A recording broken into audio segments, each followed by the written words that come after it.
네, 아니 그런데 사실 이게 동물들뿐만 아니라 부메랑이 되어서 우리 인간들에게까지 영향을 미치고 있다고 하는데요. 우리가 생활 속에서 플라스틱을 먹고 있다라면 믿으시겠어요? 에이, 저는 네. 이 건강에 대해서 굉장히 신경 쓰는 사람이라서요. 플라스틱을 어떻게 먹습니까? 먹고 있는데. 근데 이게 요즘에 많이 워낙 대두가 되는 문제이기 때문에 네. 한 번쯤은 들어보셨을 겁니다. 이 미세 플라스틱 얘기 맞죠? 네, 미세 맞습니다. 네, 요즘에 우리가 참 미세먼지 때문에 정말 골치 아프지 않습니까? 네, 나갈 미세, 때마다 아, 마스크 챙겨야 되고, 네. 네. 그런데 이 미세 플라스틱도 우리의 삶을 지금 위협하고 있습니다.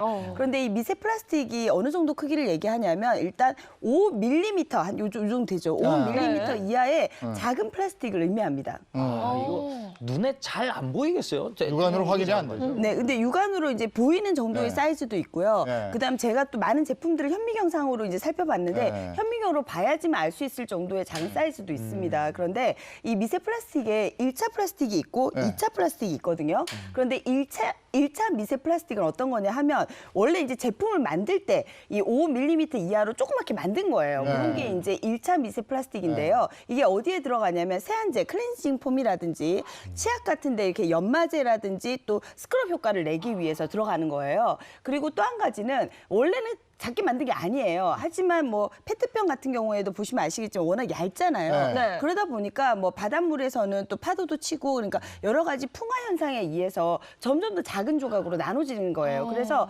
처음에는 사이즈가 컸지만 점점 줄어들어가지고 5mm 이하로 되는 거죠. 야, 이 대기 중에는 미세먼지 때문에 우리가 또 걱정이고 네. 이 플라스틱은 또 미세 플라스틱이라고 그래서 이 미세 플라스틱이 하수 처리에 너무 이게 작아가지고 걸러지지 않는데요. 그래서 이게 우리 하천으로 우리 바다로 막 흘러가게 되는데 이 양이 무려 51조 개의 미세 플라스틱이 바다에 떠다니고 있다 이겁니다. 근데 이걸 일렬로 쫙 나열하면요. 놀라지 마시죠. 지구 400바퀴를 돌 수 있는 정도의 어머. 그런 양이라고 합니다. 51조 개. 아우. 그 세계 경제 포럼에서 조사한 그 자료를 봤더니요. 네. 2050년 이대로 간다라고 하면은 네. 바다의 물고기보다 미세 플라스틱 개수가 더 많아진다. 이런 아주 끔찍한 이야기까지 나오고 있습니다. 예. 이거 큰일이네요. 아니, 저는 회를 굉장히 좋아하는데 바다에 그렇게 물고기보다 플라스틱이 많으면 나 회 어떻게 먹지? 회를 통해서 미세 플라스틱 드시고 계셨네요. 그러니까요. 이게 정말 말이 맞는 게 네. 바다나 강으로 유입된 이 미세 플라스틱을요. 네. 또 유해 화학 물질을 흡수를 해서 독성 물질로 바뀌게 되는데 이를 먹이로 착각을 하고 물고기가 먹게 됩니다. 그럼 이 물고기는 또 어떻게 될까요? 돌고 돌아서 우리 인간의 식탁에 또 다시 올라오게 또 우리 됩니다. 저 포식 서열 있잖아요. 이렇게. 네네. 예. 참 이게 문제예요. 뭐 물고기, 조개류, 생수 등에 이어서 우리가 매일 섭취하게 되는 소금까지 미세 플라스틱이 검출이 됐다고 해요. 네. 그렇다면 이제 궁금한 건 문제는 미세 플라스틱이 인체에 어떤 영향을 주느냐일 텐데 이 인체 유해성에 대한 어떤 연구가 아직 정확하게 이루어지지가 않고 있다는 게 더 문제입니다. 그래서 2018년 3월 15일에 세계보건기구 대변인이 BBC 뉴스와 이제 인터뷰를 했는데 네. 이제서야 플라스틱의 잠재적인 위험성에 관한 자료를 좀 검토해서 시작을 하겠다 이렇게 이야기를 했습니다. 그러니까 미세 플라스틱에 대한 어떤 환경 농도라든지 유해성 등에 관한 평가가 아직까지는 제대로 이루어지지 않고 있고 이제는 정말 필요한 시점이 아닐까 이렇게 이야기가 나오고 있는 겁니다. 네, 지금 이제 막 연구를 정말 많이 하고 있는데요. 네. 근데 이 미세 플라스틱의 진짜 문제점이 뭐냐면 이 플라스틱 자체가 석유에서 제조를 한 거잖아요. 그래서 친수성이 아니에요. 물하고 친한 게 아니라 그러면 이제 물하고 안 친하면 우리가 어떤 용어로 쓰냐면 소수성이라는 용어를 쓰게 되거든요. 그러면 이 물하고 친하지 않다 보니까 물에 씻겨 내려가지를 않잖아요. 그러면 여기에 뭔가 다른 게 오염물들이 잘 흡착을 할 수가 있는 거예요. 해로운 미생물 같은 것들이 흡착이 되어가지고 네. 우리 몸속까지 들어올 수 있게 된다는 겁니다. 네. 아까 이제 정수 씨께서 회 얘기하셨는데, 근데 회에 우리가 이렇게 근육 부분을 먹게 되면 미세 플라스틱이 직접 우리 몸으로 들어오는 건 아니거든요. 네. 그런데 이제 문제는 뭐냐 하면 이제 조개류 같은 거, 뭐 바지락의 내장 같은 거를 우리가 다 이렇게 골라낼 수는 없잖아요. 네. 그런데 그런 부분에 미세한 플라스틱이 이미 있다는 건 연구 결과 밝혀졌습니다. 그래서 이미 먹고 있다는 얘기죠, 우리가. 하여간 편리하니까 우리가 썼단 말이에요. 그동안 쭉 써왔어요. 그런데 이게 이제 지구를 위협하게 됐어요. 이거를 어떻게 보면 이제 인간의 업보다 이렇게 얘기를 할 수도 있는데 우리 주변에 널려 있다고요. 그래서 얼마나 우리 주변에 이 플라스틱이 사용이 되고 있는지 또 하루에 우리가 얼마나 많은 플라스틱을 사용하는지 이제 본격적으로 좀 알아보도록 하겠습니다. 네, 알아보도록 하겠습니다. 이 테이블 보시게 되면 우리가 정말 일상생활에서 쓰는 플라스틱이 가득하죠. 아 근데 이건 생수병 아닙니까? 네, 이게 뭐 생수통. 저거 다 생수통인데 플라스틱이죠.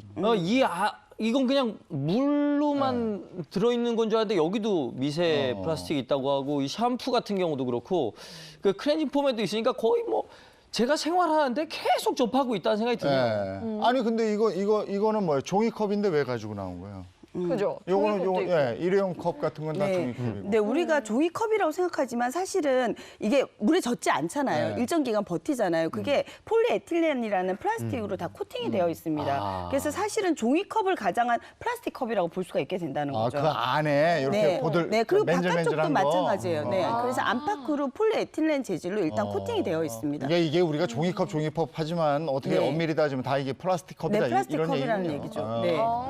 그럼 아니 저기 샤워 타월도 있는데 네. 이 안에 플라스틱이 있다는 네, 뜻이에요? 그 샤워타월 자체가 플라스틱입니다. 기본적으로 뭐 나이론이라든지 아크릴이라든지 이런 섬유들로 이제 만들어지게 되잖아요. 네. 그런데 이런 섬유들이 모두 다 또 합성 섬유가 다 플라스틱에서 온 거기 때문에 그래서 이제 문제가 뭐냐면 저희가 세탁기를 이제 사용하게 되잖아요. 네. 그러면 세탁기 속에서는 세탁물이 돌아가면서 이렇게 마모가 되면서 섬유들이 떨어져 나가게 되는데 합성 섬유가 혼용이 많이 되어 있기 때문에 그런 미세한 플라스틱이 나중에 바닷물로 흘러 들어가서 이후에 이제 그 왜 소금에도 들어있고, 네, 또 이제 뭐 물고기라든지 생선의 내장에도 들어있게 되는 거죠. 아니 우리는 보들보들한 거 이런 거는 또 네. 플라스틱이라고 사실은 잘 생각하지 않거든요. 네, 그렇죠. 근데 이게 네. 다 플라스틱이다. 네, 맞습니다. 그리고 여기 지금 와이셔츠 옷 가지고 나오셨는데 네. 이게 뭐지? 그 폴리에스테르라는 거. 맞습니다. 그거예요? 네, 그게 네, 뭐예요? 맞습니다. 네, 플라스틱입니다. 네.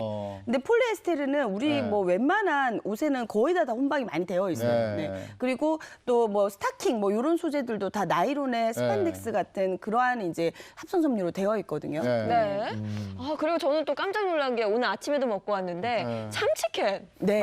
아니 캔이 플라스틱이에요? 네. 근데 캔이 철이나 이제 혹은 알루미늄으로 되어 있어서 네. 우리가 금속 캔이라고 부르잖아요. 네. 그런데 이 철이나 알루미늄 대단히 반응성이 큰 금속이라서 쉽게 녹이 습니다. 그런데 왜 통조림 보면 막 한 뭐 5년, 6년 어떤 걸 진짜 긴 거는 뭐 7, 8년 이상도 유통기한이 되잖아요. 근데 그 기간 동안 음식물을 잘 보존하고 있으려면은 그 안을 뭐 에폭시 수지 같은 그런 이제 플라스틱으로 코팅하지 않으면 안 되는 거죠. 근데 이렇게 우리가 정말 플라스틱의 홍수 속에서 살고 있는데 네. 그렇다면은 최초의 플라스틱 제품이 혹시 뭔지 아시나요? 최초에. 컵이나 뭐 식기 이런 거 아니겠어요? 그게 더 편리하니까 그런 걸로 한 거 아니에요? 그렇지가 않고요. 최초의 네. 플라스틱 제품은 바로 당구공입니다. 당구공이요? 예.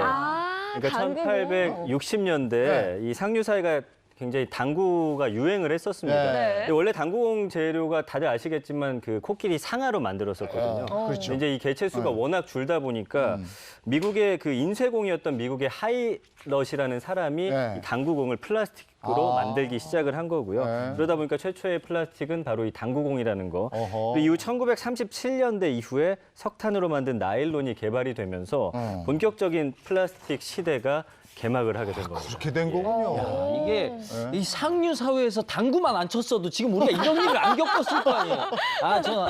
정말 당구.